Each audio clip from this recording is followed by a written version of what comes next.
ladies and gentlemen, today of the film's release day, we are taking a look at the Masters of the Universe Chronicles man himself, He Man figure. Let's get into it. So, the packaging, same as Scarecrow. If you've seen that review, deluxe articulation, He Man himself, most powerful man in the universe. There it says the top. The logo on the side shows He Man himself versing Skeletor, Power Sword in the center. Very cool. On the back, product shots, other figures of Wave, Triclops, who we also looked at, and Man at Arms. Haven't got him just yet. Mattel, all this, of course, reading. After discovering the Power Sword, Prince Adam transforms into He Man, the most powerful man in the universe. The champion of Grayskull returns to Eternia to free its people from the evil clutches of Skeletor. Some action poses right there.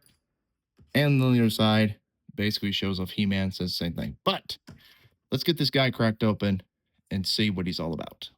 Before we get the figure out of the tray, his accessories comes with alternate sets of fisted hands, gripping hands, and his mighty power sword. So, not a bad set. Now that we have the figure out of his tray, what are my thoughts on it?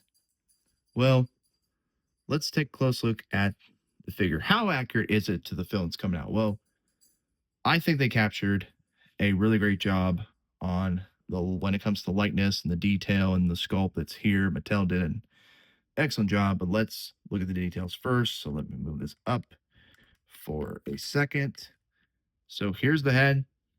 Very, very accurate to the actor. I will say that looks like him. The eyes could be a little bit, I think they're a little too close here. Maybe this eye is. I think this eye needs to be over just a little bit. But in terms of the hair, the washing, the paint job, everything, it looks amazing. It looks fantastic. Then let's look at the harness. The harness is really nice. It doesn't look like the skirt or the loincloth, which we'll talk about in a minute. It looks like actual leather. It doesn't look like sculpted plastic. You can see all the gold buttons. The cross out. Now, some copies have it where the cross is completely translucent. Mine is not. This is actually the first version that's been going around where the face looks weird. That's the one you'll get here.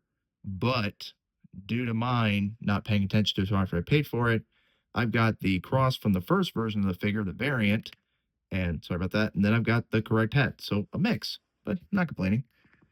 Harness course, very well done. Unclips here from the back, these two sides, very easy. And I like this little sheaver where you put the power sword in. That's very nice as well. Really well done. I really like how that looks. But you can, of course, see everything here. But if I just get out the power sword real quick, I'll show it to you. It just goes in like that and tucks in. Not going to go anywhere. It's not loose either.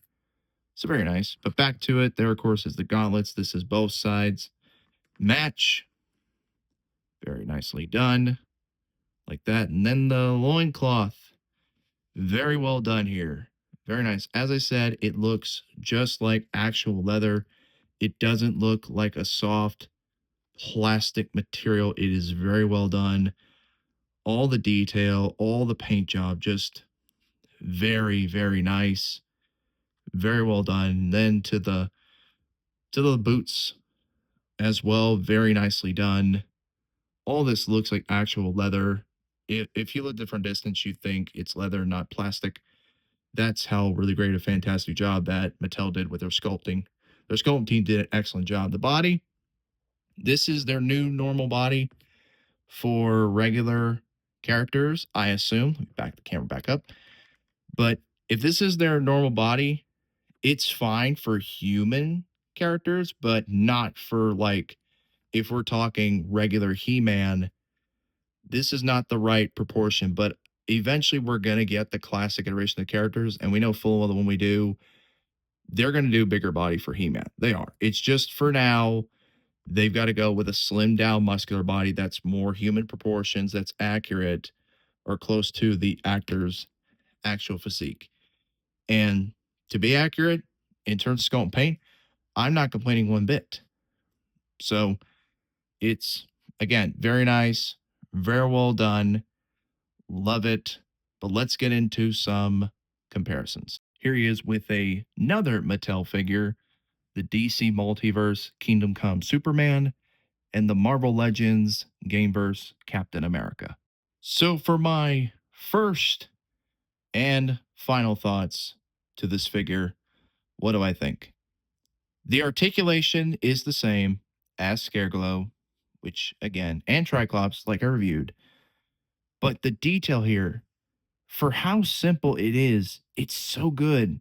The sculpted gear parts, the harness, the loincloth, the gauntlets, the boots, the head sculpt, that is all here that really, really impresses me the most because it looks great and it all looks accurate to the film, how the actor looks in the film as He Man. And so I can't really complain here. Now, if there is one nitpick, I do wish he came with another set of hands or maybe an alternate expression head because, again, we're paying $27 for these figures. And I think that is a little too much for the bare minimum we get here. It seems like Mattel is like, okay, you're paying 27, but it's like they're doing like a McFarlane ordeal where most of the price goes because the sculpt of the figure itself and not what comes with it. But as I've said before, sometimes the most simplest figures can be the best. And this He-Man, I'm telling you, like Scareglow and stuff, do not sleep on this figure. Pick him up, add him to your collection, add the whole Chronicles to your collection while you're at it. And also, I am very excited because I get to go see the film tonight. Can't wait. Hope everybody else sees it. And hopefully later on, I will do my review of the film in the future. But let me know down in the comment section below. Are you going to see the film? Have you picked up the figure? Are you waiting until after you see the film to make your decision on the line? Let me know. Love to have a conversation with y'all. And as always, everyone, take care. Plastic Man, the one, the original Elastic Man, always in great shape for the shape he's in, the Fantastic